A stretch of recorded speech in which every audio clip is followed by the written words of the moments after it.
Bonsoir mes chers frères et sœurs togolais, mes compatriotes de lutte, le peuple togolais martyrisé. Et bonsoir chers panafricains qui luttaient avec le peuple togolais. Ce soir, je veux m'adresser directement à l'opposition togolaise. Nous savons les sacrifices que vous faites. Nous savons que ce n'est pas facile. Mais aussi, nous savons vos défauts, vos lacunes, vos dessous, vos vices. Avant que nous avons décidé de placer confiance en vous, parce que vous êtes le moindre mal, ou dans une certaine mesure le mal nécessaire. Parce que entre le pouvoir qui nous tue, nous ruine, nous nuit depuis 54 ans, et vous êtes le moindre mal. Vous n'avez pas encore pris le pouvoir pour être directement responsable des misères du peuple, même si vous êtes indirectement responsable. Et je vais m'expliquer peu après. La question que je vais vous demander, qui vous envoie négocier? Est-ce que c'est le peuple? Nous, vous avons envoyé d'aller négocier pour nous? Quoi? Qu'est-ce que vous voulez négocier? Bon, excusez-moi, vous êtes nos parents. Et vous avez un degré de sagesse dont on ne doute pas. Mais à quoi servira encore un dialogue au Togo? Un dialogue servira à quoi? Monsieur Faure Gnassingbé a montré par tous les moyens qu'il tient mordicus à son fauteuil présidentiel. Et la seule façon de le faire partir, c'est de le lui arracher. Vous le savez,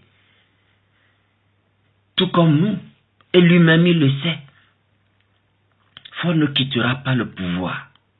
Nous devons l'obliger à partir. Mais vous voulez aller négocier quoi? Vous faites l'erreur que l'opposition de la RDC Congo avait faite. Kabila, ses 2 mandats sont terminés, ou même 3 sont terminés. Et au lieu de partir, il refuse d'organiser les élections. Et par l'imposture, la répression, il veut s'imposer. Et il a tué nombre de nos frères et sœurs congolais. Mais les Congolais étaient résolus. On fait dérouter même la police et l'armée qui étaient déployés pour réprimer les manifestations pacifiques. Et c'est en ce moment où le peuple semble prendre sa destinée en main que cette opposition corrompue de la RDC, opposition tout autant corrompue que le pouvoir de Kabila. Kabila, fils, il n'est même pas le fils de notre papa Kabila, ce papa d'amour qui allait restaurer la grandeur à la RDC, cette grandeur rêvée par Patrice Lumumba. Et on a pris ce lézard de Rwandais pour venir nous présenter comme fils à Laurent Désiré Kabila. Et voilà, on a tué ton père. Combien d'années après, tu ne fais aucune enquête? Sorcier, fossoyeur de l'Afrique que tu sois. Ce n'est pas ton sujet aujourd'hui, je viendrai spécialement pour toi. Bande de diables. Et cette opposition corrompue, en alliance avec une église et ses évêques corrompus, sont partis prendre de l'argent, des diamants, sur la tête des morts et des victimes, des millions de victimes congolais, pour accorder 1 an à Kabila. Qu'est-ce que Kabila peut faire en 1 an qu'il n'a pas pu faire en 10 ans ou en 15 ans? Et vous asseyez, vous négociez 1 an. Voilà, décembre approche. Normalement, les élections devaient être lancées depuis 3 mois en arrière. Les campagnes devaient commencer. Mais rien ne présage la tenue d'élection. Vous croyez que Kabila va partir? Vous croyez?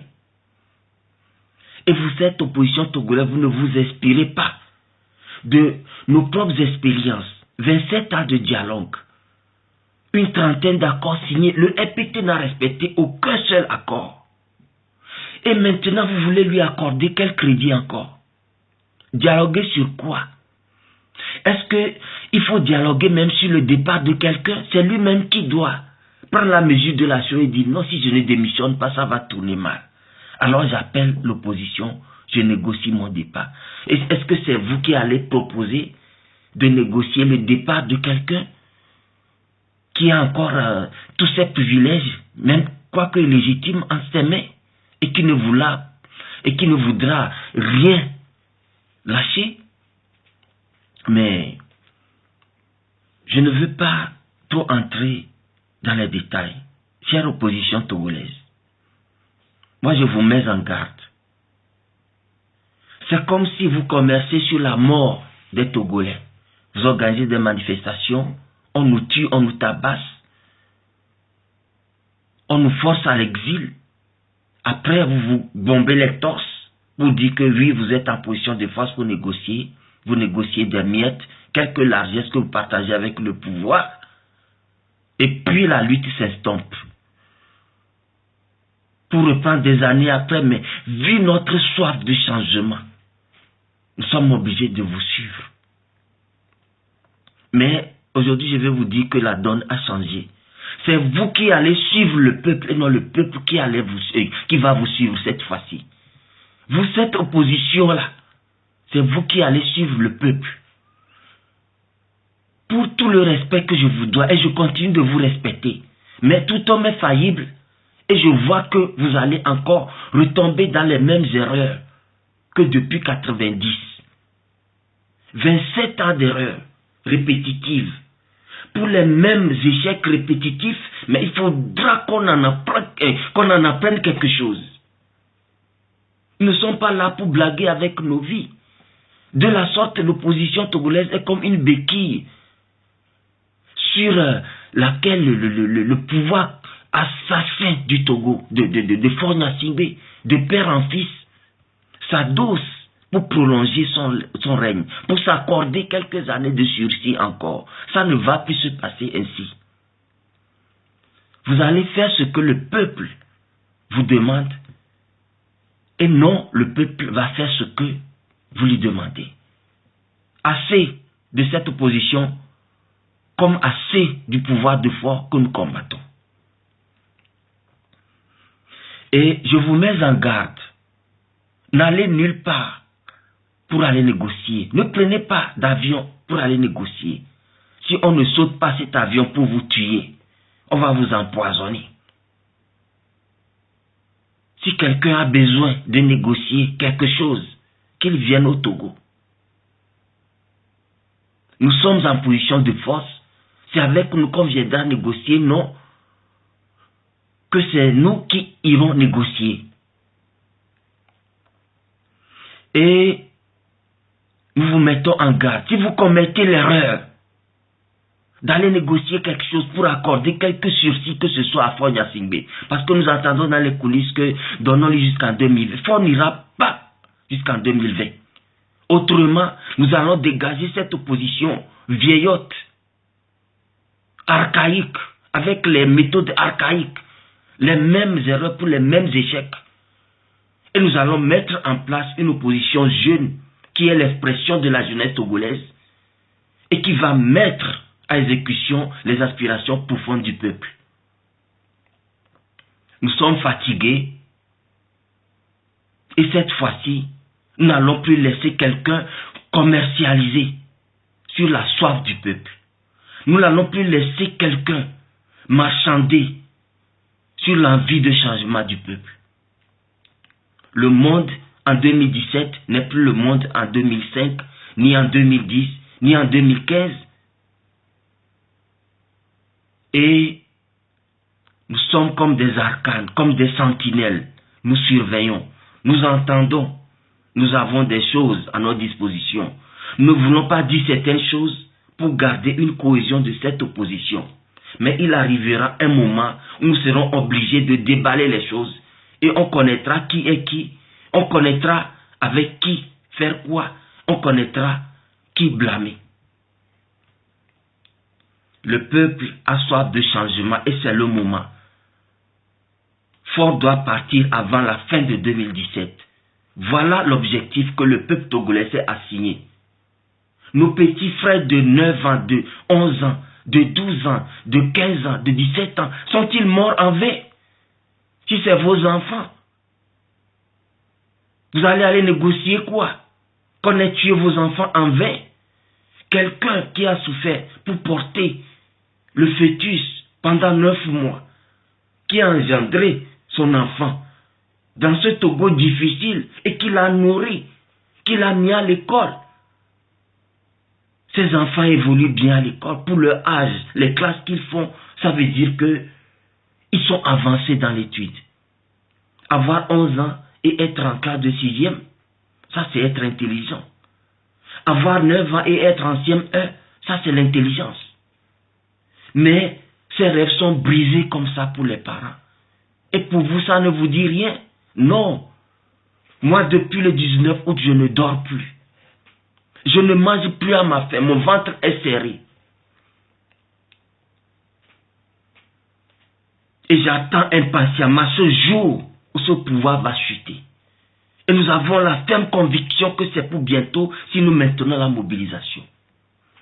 Et les marches désormais, voilà comment ça va se dérouler. C'est ininterrompu jusqu'à la chute de ce régime démoniaque. C'est des démons, vous ne savez pas. Et le Seigneur Jésus nous a montré comment on traite avec les démons. On les chasse. Alors chassons-les.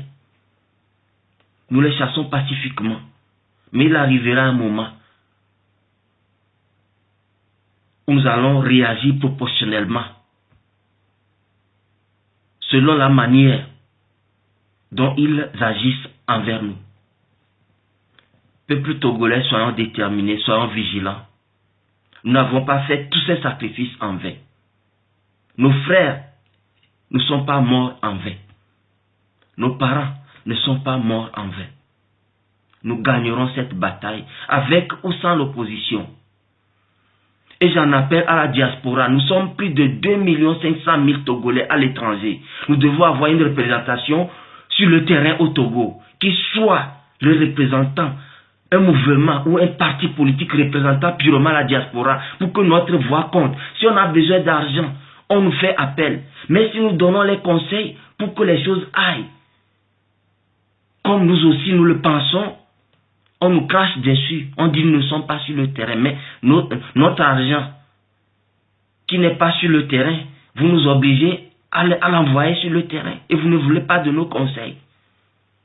Chers Togolais de la diaspora, organisons-nous pour avoir un parti politique ou un mouvement représentatif qui est la voix de la diaspora au Togo.